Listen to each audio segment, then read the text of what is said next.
Besides coaching and inconsistent offensive production, the biggest reason why the Denver Broncos failed to achieve their sky-high expectations last season was injuries. The Broncos had 22 players finish the season on injured reserve, and the amount of key impact players that were lost for most, if not all, of the season was absolutely ridiculous. From Garrett Bowles to Caden Stearns to Mike Boone to Javonte Williams to Randy Gregory to Jonas Griffith to Tim Patrick, it was absolutely ridiculous the amount of key impact players who were lost for the season, and that's not even covering all of them. I probably missed somebody. That's how bad it was.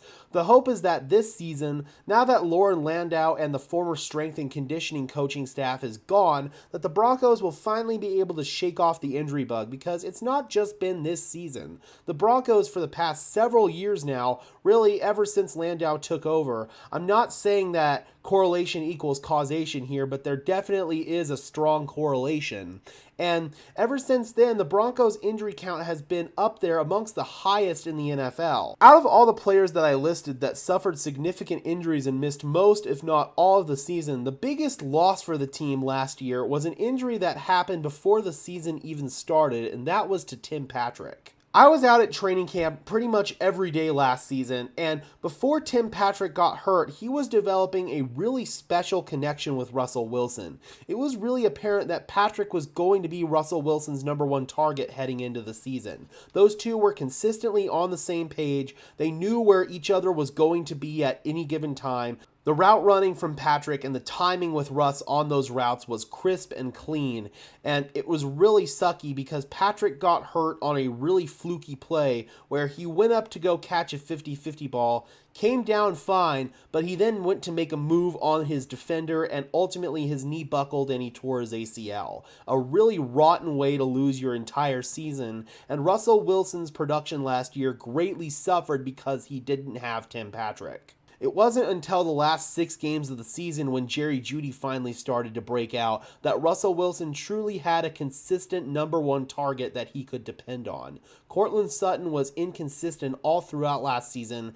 It was crazy. It felt like Courtland Sutton couldn't catch the easy layup catches, but he was able to go up and catch these ridiculous 50-50 balls. It was really baffling to watch Courtland Sutton last year. And I'm really hoping that this year, in year one of the Sean Payton offense, that he can sort of bounce back from that and he'll be able to make more of those routine catches, because Courtland Sutton had a lot of drops last year. We all want to talk about Jerry Jeudy and his drops, but Courtland Sutton did have quite a few of his own last year, and he wasn't that consistent number one target that the Broncos needed. Sutton's already talked about how he plans on improving his game this offseason, but he also talked about how big it's going to be for this offense to have Tim Patrick back in the fold. Sutton's definitely excited to see Patrick back out there, and he also knows from personal experience what Patrick is going through. Sutton tore his own ACL back in 2020, and unfortunately, he's really struggled in his rehab coming back, and he's never really been the same player since 2019 pre-injury, unfortunately. The hope with Patrick is that his ACL was a clean ACL tear and no other ligament damage happened. With Sutton, there was other ligament damage involved. No two ACL tears are the same, so the hope is that Patrick's rehab will go a lot more swimmingly than Sutton's has. In fact, Patrick has already said that he's been fully cleared and he's ready to go.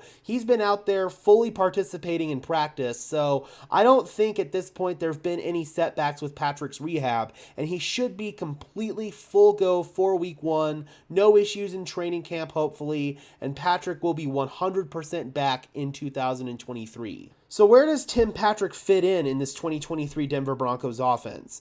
It really feels like after the last 6 games of 2023, Jerry Jeudy is going to be the Denver Broncos' number one option at wide receiver entering 2023. He's developed that chemistry and that rapport with Russell Wilson, and he's finally starting to live up to the player that we drafted him to be. So why stunt that development with Jerry Jeudy and demote him to a lesser role in the offense? We need to feed Jerry Jeudy the rock. Judy's a guy, of course, who can work in both the slot and outside on the boundary. He did really well out on the boundary last year, so I feel like that's where the Broncos are probably going to keep him. Plus, they drafted Marvin Mims this year, and he really feels like he's going to be our main slot guy this year. Now, there are certain instances where I feel like you could definitely bring in packages where it's Courtland Sutton and Tim Patrick out on each side of the boundary, and then Jerry Jeudy inside in the slot, along with maybe Marvin Mims or KJ Hamler, depending on how that shakes out. It's apparent that Russell Wilson really likes Tim Patrick as a wide receiver and really trusts Tim Patrick.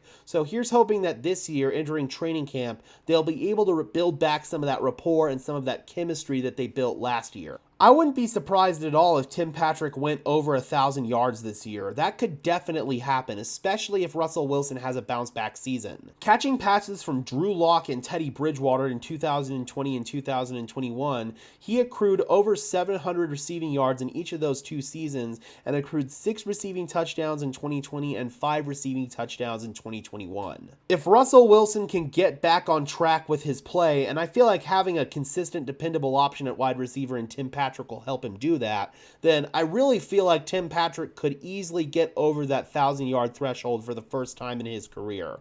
Although Jerry Jeudy, again, I feel like is going to be the Broncos' #1 target, I don't see any reason why Tim Patrick can't step up and be our #2, because there was thought last year that he would be our #1, and I really feel like that's how it would have shaken out had he not gotten injured. So I'm curious, Broncos country, what is your outlook for Tim Patrick entering the 2023 season? And do you feel like he'll finish top 2 for the Broncos in catches? Drop those comments down below, guys. I would love to hear your thoughts as always. Be sure to leave a like on this video as well as subscribe and ring the bell so these videos appear in your notification feed. I would really appreciate it, guys. As I always say, those are 2 free and easy ways to show your support. It helps tell YouTube's algorithm to push us out and helps us get seen by more and more members of Broncos country, just like you and me. And until next time, guys, this has been another episode of Denver Broncos Syndicate. I am your host, Gage Madrid, saying peace out.